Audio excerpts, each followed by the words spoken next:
नमस्कार प्यारे विद्यार्थियों, आप सभी का एक बार फिर से बिडन एकेडमी बुचावास की इस ऑनलाइन प्लेटफॉर्म पे हार्दिक स्वागत है।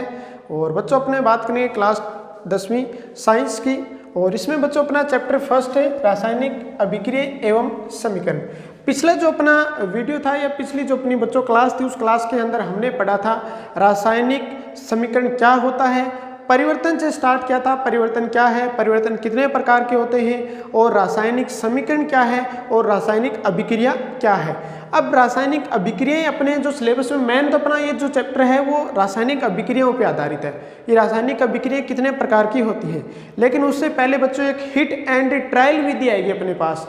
त्रुटि और सही करने की विधि है, उस आधार पे अपने रासायनिक समीकरण को संतुलित करते हैं। और रासायनिक समीकरण लिखने के कुछ नियम है वो अपने पढ़ेंगे। पहले भी रासायनिक समीकरण अपने लिखते हैं तो ऐसा नहीं है कि अपनी मर्जी चाहे जो भी लिख दिया, जैसे इस प्रकार लिख दिया, कुछ भी लिख दिया, जैसे CO3 कर दिया, कुछ भी ऐसे लिख सकते हैं। ऐसा नहीं हो सकता, क्योंकि रासायनिक समीकरण लिखने के बच्चों कुछ नियम भी होते हैं। और रासायनिक समीकरण है वो कंकाली रासायनिक समीकरण क्या है और संतुलित रासायनिक समीकरण क्या है, उसकी भी अपने बातें करेंगे। तो अपना मेन जो टॉपिक रहेगा बच्चों वो रहेगा रासायनिक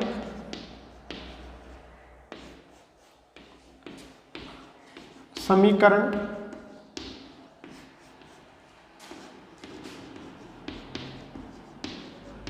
लिखने के नियम।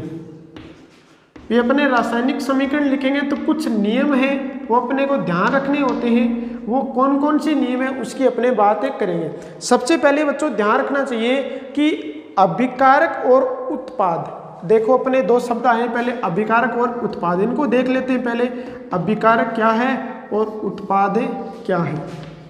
अभिकारक और उत्पाद क्या है। जैसे बच्चों हमारे पास मान लो ये एक चौक का टुकड़ा है, अगर मैं इस चौक के टुकड़े को ऐसे तोड़ दूं तो ये क्या प्राप्त, दो टुकड़े प्राप्त हो गए ना। पहले क्या था, चौक का टुकड़ा एक था, ये जो टुकड़ा है एक है, और इसको हमने तोड़ के क्या बनाया है, नया पदार्थ बनाया, वो कहलाता है उत्पाद। अभिकारक क्या होते हैं, जो नया पदार्थ बनाते हैं, जो नया पदार्थ बनाते हैं, जो नया पदार्थ बनाते हैं। भी नया पदार्थ कोई भी बनो, जैसे चौक का टुकड़ा था, इस चौक के टुकड़े को हमने तोड़ा और तोड़ने के बाद दो टुकड़े बन गए। टुकड़ा बना किससे, एक चौक से, कितने बने, दो टुकड़े। तो इस आधार पे वे पदार्थ जो मिलकर या टूटकर नया पदार्थ बनाते हैं अभिकारक कहलाते हैं। और उत्पाद कौन से होते हैं, नए बनने वाले पदार्थ, नए बनने वाले पदार्थ। जैसे अपने एक सामान्य एग्जांपल लेकर देखें तो घरों में अपने जब रोटियां बनाते हैं उससे पहले आटे को गूंथते हैं, आटे को गूंथते हैं ना। अब देखो आटा गूंथने से पहले सूखा आटा होता है, उसके अंदर हमने पानी डाला और उसको मिक्स किया। मिक्स करने के बाद जो रोटियां बन जाती हैं, रोटियां बनती है, तो वहाँ पर जो सूखा आटा है और पानी है वो क्या है बच्चों, अभिकारक है। और जो नया आटा गूंथा हुआ आटा जिससे अपने रोटियां बनाते हैं, रोटियां बन रही है, वो क्या है, उत्पाद है। तो ध्यान रखना, अभिकारक क्या होते हैं, वे पदार्थ जो मिलकर या टूटकर नया पदार्थ बनाते हैं क्या कहलाते हैं, अभिकारक कहलाते हैं। और उनके जुड़ने या टूटने से जो नया पदार्थ बनता है वह क्या कहलाता है बच्चों, उत्पाद कहलाता है। जो बनाते हैं वो क्या, अभिकारक है, और जो नया पदार्थ बनता है वो क्या कहलाता है बच्चों, उत्पाद कहलाता है। तो अभिकारक और उत्पाद दोनों शब्द याद रखना। तो पहला नियम क्या कहता है, रासायनिक समीकरण लिखने के नियमों में बात करें तो पहला नियम कहता है बच्चों, या फिर अपने 1 नंबर पॉइंट की बात करें तो अभिकारक और उत्पाद के मध्य हमेशा तीर का निशान लगाया जाता है। ये ध्यान रखना बच्चों। पहला नियम है अभिकारक व उत्पाद के मध्य, अभिकारक व उत्पाद के मध्य तीर का निशान लगाया जाता है। तीर का निशान, तीर का निशान एरो साइन बोलते हैं। इस प्रकार से तीर का निशान लगाया जाता है, तीर का निशान लगाया जाता है। इसमें नेक्स्ट आगे बात करें तो तीर के निशान की नोक, तीर के निशान की नोक हमेशा उत्पाद की ओर होती है, हमेशा उत्पाद की ओर होती है, उत्पाद की ओर होती है। जैसे अपने कोई भी समीकरण लिखते हैं या फिर अपने जब रासायनिक समीकरण लिखते हैं, कोई भी अभिक्रिया है उसमें अगर हमें पता चले, जैसे ये अभिक्रिया लिख दी C+O2 लिख दी हमने और इसमें बीच में ऐसा निशान लगा दिया और आगे CO2 लगा दिया, अब हमें कुछ भी पता नहीं चलेगा कि इसमें अभिकारक कौन सा है और उत्पाद कौन सा है। जैसे अपने बात करें बच्चों, जैसे कैल्शियम ऑक्साइड है, कैल्शियम ऑक्साइड है प्लस CO2 मिल गई, CO2 मिल गई और इससे हमने बना दिया CaCO3, कैल्शियम कार्बोनेट बना दिया। बीच में निशान तीर का तो हमने लगाया नहीं। अब देखो, अब इसमें क्या पता चलेगा कि हमें इसमें अभिकारक कौन सा और उत्पाद है कौन सा है, नहीं पता चलेगा। तो अभिकारक और उत्पाद के मध्य तीर का निशान लगाया जाता है और इस तीर के निशान की नोक हमेशा किस ओर होनी चाहिए, उत्पाद की ओर होना चाहिए। अभी हमें यहाँ पर पता नहीं चल रहा कि इसमें से अभिकारक कौन सा है और उत्पाद कौन सा है। अब बच्चों आपके मन में ये आ रहा होगा कि सर ये तो Ca है और CO2 ये तो मिलकर CaCO3 बना रहे हैं, लेकिन अगर हम CaCO3 को अगर हम गर्म करें, बहुत ज़्यादा गर्म करें, तो बच्चों ये क्या होता है, ये कैल्शियम ऑक्साइड प्लस CO2 में टूट जाता है। पहले आपके मन में ये सवाल था कि सर ये तो अभिकारक है और ये अभिकारक है और ये बन रहा है उत्पाद, लेकिन यहाँ पर देखो बच्चों, ये भी तो टूटकर CaO प्लस CO2 यानी कैल्शियम ऑक्साइड प्लस CO2 यानी कार्बन डाइऑक्साइड में विघटित हो रहा है। तो यहाँ पर अब कैसे पता चलेगा कि इनमें से कौन सा अभिकारक है और कौन सा उत्पाद है। तो इसके लिए ध्यान रखना, इनके अभिकारक और उत्पाद के मध्य तीर का निशान लगाया जाता है और तीर के निशान की जो नोक होती है ना, वो बच्चों हमेशा उत्पाद की ओर होती है। तब हमें यहाँ पर देखो ये अभिक्रिया देखकर बता सकते हैं कि इसमें से बच्चों अभिकारक कौन सा है और उत्पाद कौन सा है। यहाँ पर ऊपर वाली अभिक्रिया में देखेंगे तो C+O2 बन क्या रही है बच्चों, CO2। ये जो तीर के निशान की नोक है ये बच्चों किस ओर होती है, हमेशा उत्पाद की ओर होती है। ये क्या है बच्चों, अभिकारक है, ये अभिकारक है और ये क्या है बच्चों, उत्पाद है। ये क्या है, उत्पाद है। अब हम इस समीकरण को देखते ही ये बता सकते हैं कि इसमें से अभिकारक कौन सा और उत्पाद कौन सा है। तो पहला नियम क्या होगा, रासायनिक समीकरण लिखते समय अभिकारक व उत्पाद के मध्य हमेशा तीर का निशान लगाया जाता है और तीर के निशान की जो नोक होती है वो हमेशा उत्पाद की ओर होती है। जैसे एग्जाम्पल के लिए अगर हम देखें तो carbon plus oxygen C+O2 CO2, तीर के निशान की नोक किस ओर है, मतलब उत्पाद कौन सा है, CO2। इसी प्रकार CaO प्लस CO2 CaCO3, इसमें अभिकारक कौन से बच्चों, ये है और उत्पाद कौन से, ये है। तब अभिकारक और उत्पाद के मध्य क्या लगा दिया, तीर का निशान लगा दिया। दूसरा देखो 2 नंबर अपने नियम क्या कहता है, ये तो बच्चों अपने को पता चल गया।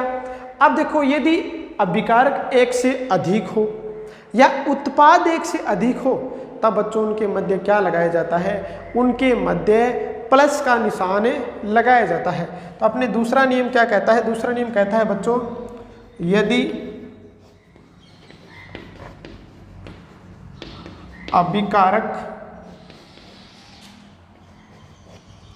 अभिकारक व उत्पाद, अभिकारक व या फिर अपने कह सकते हैं अभिकारकों व उत्पादों की संख्या, अभिकारक व उत्पादों की संख्या एक से अधिक हो, एक से अधिक हो तो उनके मध्य प्लस यानी जोड़, प्लस या जोड़ का चिन्ह लगाया जाता है, जोड़ का चिन्ह या साइन लगाया जाता है, लगाया जाता है। ये पता चल गया हो बच्चों। यदि अभिकारक एक से अधिक हो, उत्पाद भी अगर एक से अधिक हो, तब बच्चों उनके मध्य क्या लगाते हैं, अपने प्लस का निशान लगाते हैं। जैसे हमारे पास यही एग्जांपल ले लेते हैं, CaO plus, CaO plus CO2 संयोजन अभिक्रिया है, CaCO3 कैल्शियम कार्बोनेट बन गया। यहाँ पर देखो अभिकारक क्या है बच्चों, 1 और 2, एक से अधिक है ना, तो बीच में प्लस का निशान। उत्पाद एक ही है तो कोई जरूरी नहीं है, लेकिन यदि मान लो उत्पाद भी 2 हो, जैसे हमारे पास विस्थापन अभिक्रिया का एक एग्जांपल लेते हैं, अपने ले लेते हैं Zn plus CuSO4, Zn plus CuSO4। विस्थापन अभिक्रिया का उदाहरण ले लेते हैं, जिंक प्लस कॉपर सल्फेट।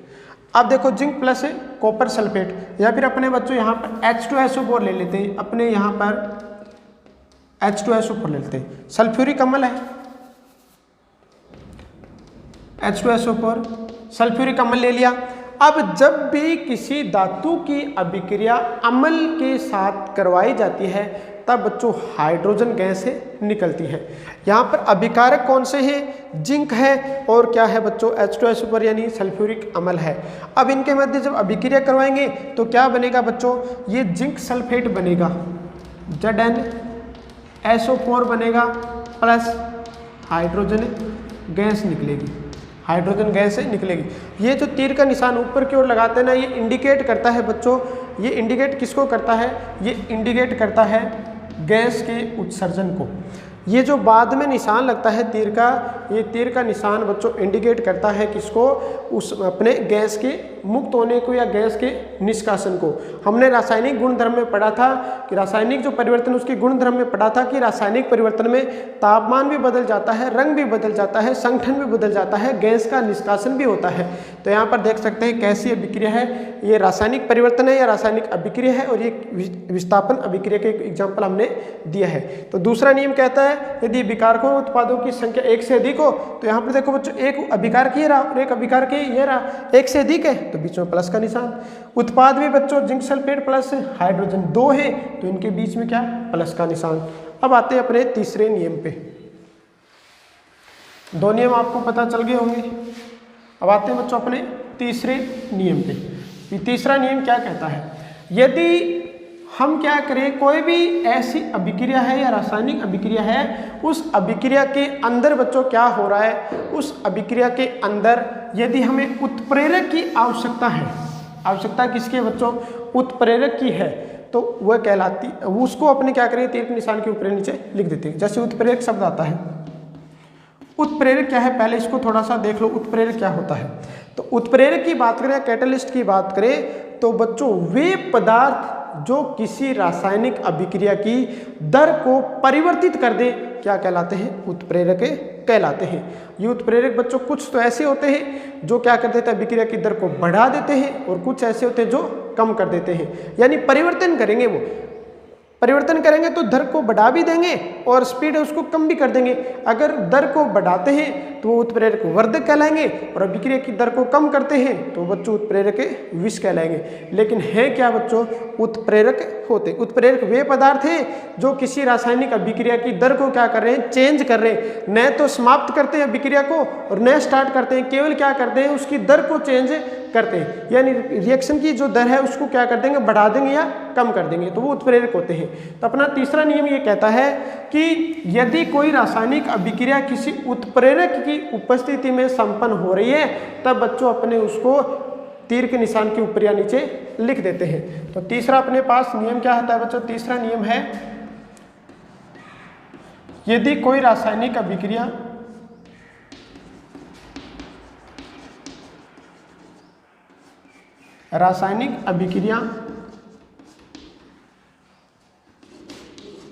किसी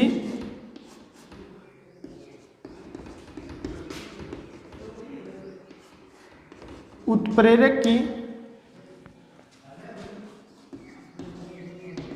उपस्थिति में संपन्न होती है, उपस्थिति में संपन्न होती है। तो उस उत्प्रेरक को क्या करेंगे बच्चों, उस उत्प्रेरक को तीर के निशान के ऊपर या नीचे लिख देते हैं। उस तीर के निशान के ऊपर या नीचे लिख देंगे।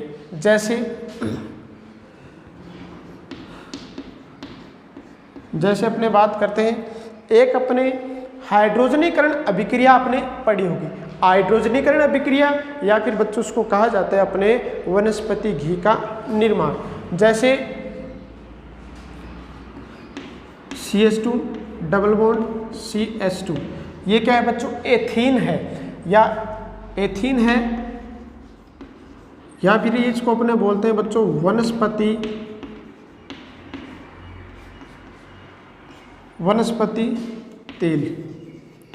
वनस्पति तेल। इस पे अगर हम हाइड्रोजन गैस का प्रवाह कर दें, हाइड्रोजन गैस प्रवाहित कर दें, तब बच्चों क्या होगा, ये संतृप्त हाइड्रोकार्बन में चेंज हो जाती है, यानी CH3 सिंगल बॉन्ड CH3।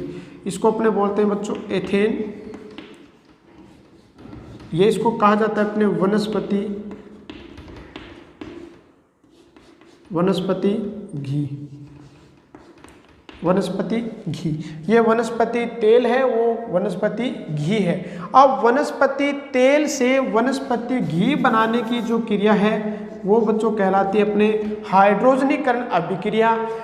इसमें हाइड्रोजन गैस अपने क्या करें, प्रवाहित कर रहे, किसके ऊपर है, इस एथेन के ऊपर। CH2 डबल बॉन्ड CH2 जो एथेन है, इस एथेन के ऊपर हाइड्रोजन गैस का प्रवाह कर रहे हैं। तब बच्चों क्या बन रहा है, CH3 सिंगल बॉन्ड CH3 यानी एथेन बन रहा है। अब जो एथेन बन रहा है तो इसमें बच्चों अपने बात करें तो एक उत्प्रेरक की उस आवश्यकता होती है, और उस उत्प्रेरक को बोलते हैं बच्चों निकल।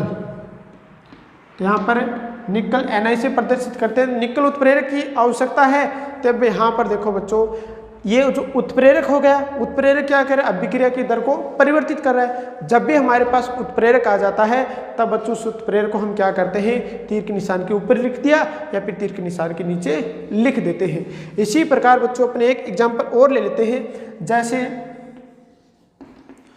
अपने माल्टोज शर्करा है, या फिर अपने बात कर लेते हैं बच्चों स्टार्च की। स्टार्च अपने सबसे पहले आता है स्टार्च। आलू में स्टार्च होता है, चावल में भी स्टार्च की काफ़ी मात्रा होती है। स्टार्च है, इस स्टार्च का पाचन स्टार्ट हो जाता है अपने मुख गुहा के अंदर। जब इस स्टार्च का पाचन होगा तो इस पर एक जैविक उत्प्रेरक कार्य करेगा और इसको किस में बदल देगा बच्चों, माल्टोज प्लस अल्फा सीमित डेक्स्ट्रीन में बदल देगा। अल्फा सीमित डेक्स्ट्रीज या डेक्स्ट्रीन में बदलेगा, या फिर ग्लूकोज अपने बोल सकते हैं, डेक्स्ट्रीन में बदल दिया। अब देखो बच्चों यहाँ पर जो स्टार्च है इस पर कार्य कौन सा एंजाइम करता है, टाइलिन करता है। टाइलिन एंजाइम, जो एंजाइम है टाइलिन, वो कार्य करता है। और वो टाइलिन एंजाइम यहाँ पर क्या कहलाएगा बच्चों, जैविक उत्प्रेरक कहलाएगा। तो कोई भी अभिक्रिया जो हो रही है उस अभिक्रिया के अंदर बच्चों कोई भी उत्प्रेरक या ऐसा पदार्थ जो अभिक्रिया की दर को कम कर रहा है या बढ़ा रहा है तो वो उत्प्रेरक कहलाता है। और उस उत्प्रेरक को बच्चों अपने तीर के निशान के ऊपर या नीचे लिख देते हैं। ये अपना तीसरा पॉइंट हो गया। नेक्स्ट अगर बात करें 4 नंबर पॉइंट, यदि रासायनिक अभिक्रिया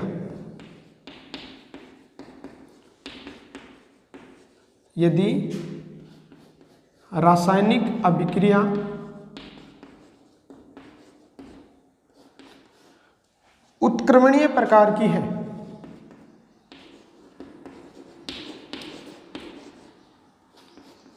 उत्क्रमणीय यानी अग्र व पश्च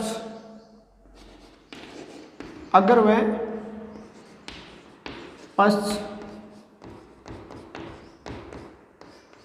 वह पश्च दोनों दिशाओं में संपन्न होने वाली,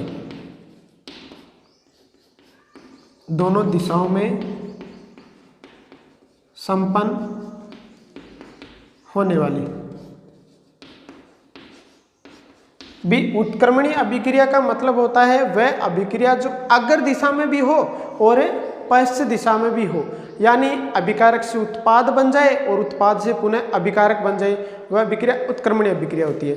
यदि रासायनिक अभिक्रिया उत्क्रमणीय हो यानी अग्र व पश्च दोनों दिशाओं में संपन्न होने वाली हो, तब उनको अपने क्या करते हैं बच्चों, उनके मध्य डबल तीर का निशान लगा के दर्शा देते हैं। यानी रासायनिक अभिक्रिया उत्क्रमणीय हो तो उनके मध्य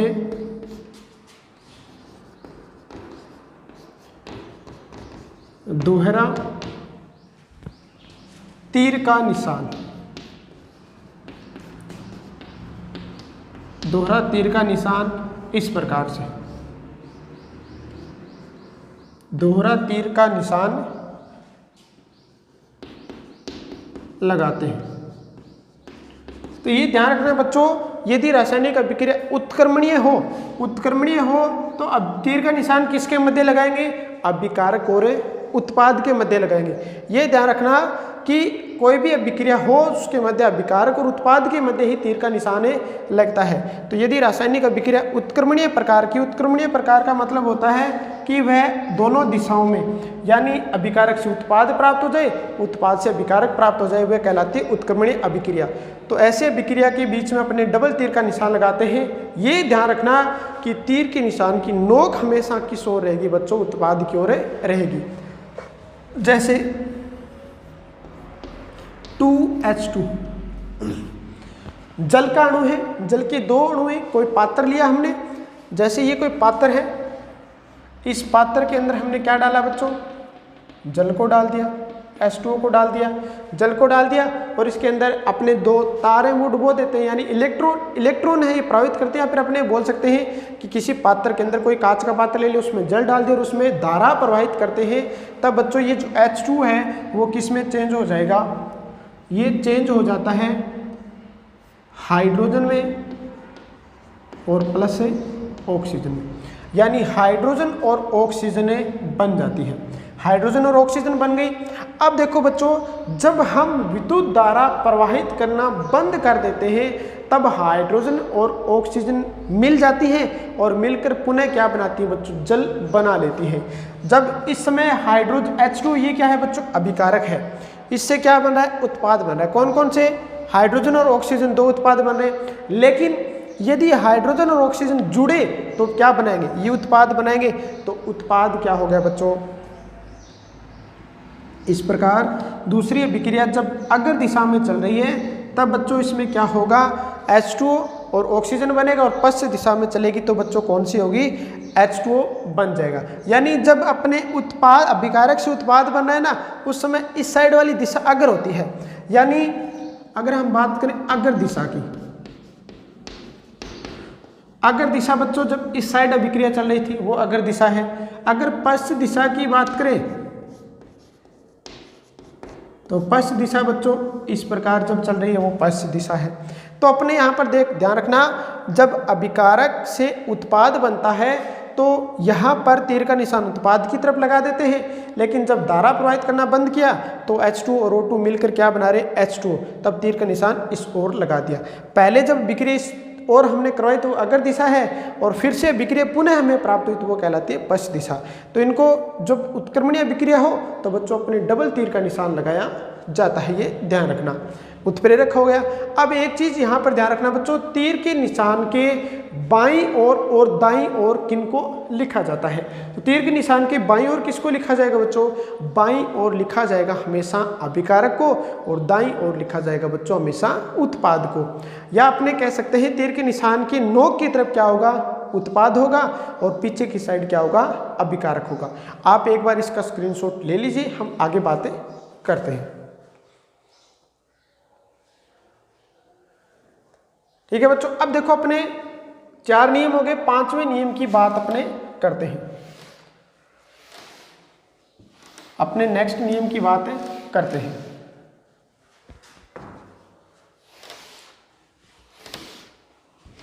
नेक्स्ट अपना नियम कहता है कि तीर के निशान के बाईं ओर अभिकारक को और दाईं ओर बच्चों किसको रखना चाहिए? उत्पाद को रखना चाहिए। नेक्स्ट अपना नियम जो कहता है उसकी बात करते हैं। अपने पास 4 नंबर नियम, ये 5 नंबर नियम। या आपको एनसीईआरटी की बुक में वैसे ये टॉपिक बहुत शॉर्ट रूप में मिलेगा आपको। एलएचएस और आरएचएस बराबर होना चाहिए, भी लाइट है जो अपने लेफ्ट हैंड साइड है और राइट हैंड साइड है वो बराबर होनी चाहिए। तो 5वां नियम क्या कहता है बच्चों? तीर के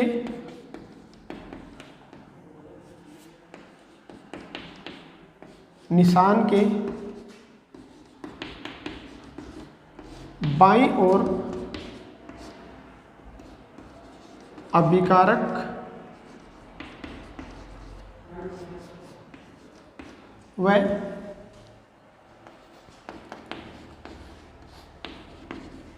दाईं ओर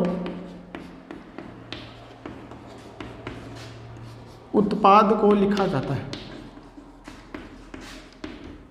उत्पाद को लिखा जाता है। अब आपको सिर्फ तीर के निशान की बाईं और दाईं तरफ है देखना है। जैसे अपने पास ये अभिक्रिया C+O2 CO2 बन रही है, यहाँ पर CO2 बन रही है ना। अब देखो ये बाईं तरफ ये अभिकारक हो गया, दाईं तरफ ये उत्पाद हो गया। नेक्स्ट अपने नियम पे चलते हैं। तो यदि किसी अभिक्रिया में, यदि किसी रासायनिक अभिक्रिया में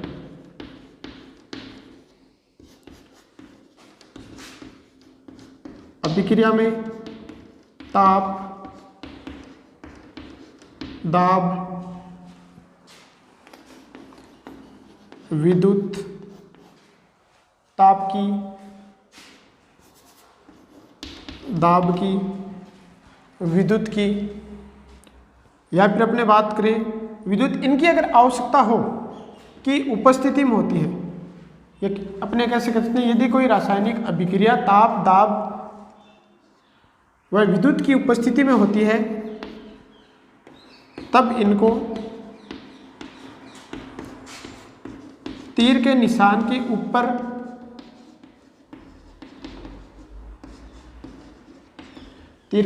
के ऊपर या नीचे लिख देते हैं। ऊपर या नीचे लिख देते हैं। जैसे अपने एक सामान्य एग्जांपल ले लेते हैं, 2AgCl है, या फिर अपने ऐसे लिख देते हैं जो कैल्शियम कार्बोनेट है। अगर इस कैल्शियम कार्बोनेट को हम उष्मा दें, बहुत ज़्यादा टेम्परेचर पर अगर हम गर्म करें, उष्मा दें इसको, तब बच्चों ये किस में टूट जाएगा? कैल्शियम ऑक्साइड और CO2 में टूट जाता है। यहाँ पर किसकी आवश्यकता हुई? उष्मा की आवश्यकता हुई। यहाँ पर उष्मा की आवश्यकता हुई तब अपने क्या कर देंगे, इस उष्मा को, या जो अपनी जिसकी उपस्थिति में हो रही है, ये तो उष्मा की उपस्थिति में, तो उष्मा को ऊपर लिख दिया।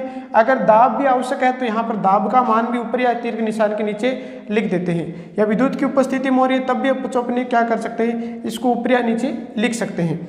जैसे अपने जलीय कोई भी जल है, उस जल के अंदर अगर हम पात्र में जल ले रखा है, उसमें विद्युत धारा प्रवाहित करते हैं। विद्युत धारा प्रवाहित करेंगे तो बच्चों क्या होगी, वो टूट जाएगा, H2 और O2 में टूट जाएगा। तब इसको अपने क्या किया, तीर के निशान के ऊपर या नीचे लिख दिया। अब एक लास्ट नियम और अपने देख लेते हैं कि कोई भी रासायनिक अभिक्रिया है, उस रासायनिक अभिक्रिया में उसकी भौतिक जो अवस्थाएं हैं उनको भी अपने प्रदर्शित कर सकते हैं। अपना मेन टॉपिक था रासायनिक समीकरण लिखने के नियम। तो रासायनिक अभिक्रिया में जब रासायनिक समीकरण अपने लिखते हैं तब उसकी भौतिक अवस्थाओं को भी लिख देते हैं। जैसे अपने बात करें तो नेक्स्ट कह सकते हैं अपने, किसी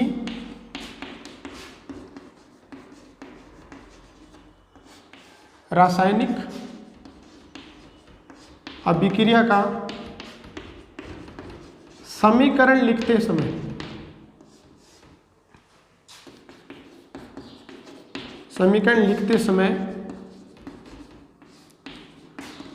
उसकी भौतिक अवस्था को भी लिख देते हैं। उसकी भौतिक अवस्था को भी साथ में लिखते हैं, को भी साथ में लिखते हैं। जैसे अगर गैसीय अवस्था हो तो उसके लिए अपने क्या करेंगे बच्चों, जी लिख देते हैं। अगर द्रव्य अवस्था हो, तरल या लिक्विड अवस्था हो, तब बच्चों उसके लिए एल लिख देते हैं अपने।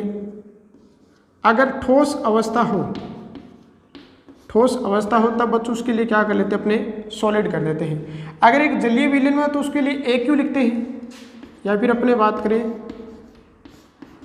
जलीय विलयन में हो तब बच्चों उसके लिए अपने क्या लिखते हैं, ए क्यू से प्रदर्शित उसको करते हैं। अब अपने एक रासायनिक समीकरण देख लेते हैं जिसमें अपने को ये पता चल जाए। जैसे अपने ये जल का एग्जाम्पल ले लेते हैं, H2O का। H2O का एग्जाम्पल ले लेते हैं। जल कैसा होता है बच्चों, लिक्विड फॉर्म में होता है, यानी तरल अवस्था में, तो इसके लिए L लिख देते हैं। जब अभिक्रिया करवाएंगे तो बच्चों H2 बनेगी प्लस O2 बनेगी। दोनों की दोनों क्या है बच्चों, गैसीय अवस्था में। हाइड्रोजन भी गैस में है तो इसके लिए G लिख देंगे, और ऑक्सीजन भी गैस में है तो इसके लिए G लिख देंगे। इसी प्रकार अगर ठोस अवस्था है तो उसके लिए S लिख देते हैं, द्रव्य उसके लिए L लिखते हैं, और गैसीय अवस्था उसके लिए G लिखते हैं। ये इसकी भौतिक अवस्था है, और भौतिक अवस्थाओं को भी अपने रासायनिक समीकरण के अंदर क्या करते हैं, प्रदर्शित करते हैं। तो ये बच्चों अपने रासायनिक समीकरण लिखने के नियम थे। इसके बाद अपनी नेक्स्ट क्लास में बात करेंगे रासायनिक समीकरण का महत्व क्या है, और रासायनिक समीकरण की कुछ अपने इसके बारे में कुछ जानकारी भी नहीं मिलती, वो भी इसकी कमियां बोल सकते हैं, वो कमियां क्या है वो अपने बातें करेंगे। तो बच्चों आज की इस क्लास को हम यहीं पे विराम देते हैं, मिलेंगे अपनी नेक्स्ट क्लास में। तब तक के लिए आप लोग मस्त रहिए, पढ़ते रहिए। धन्यवाद।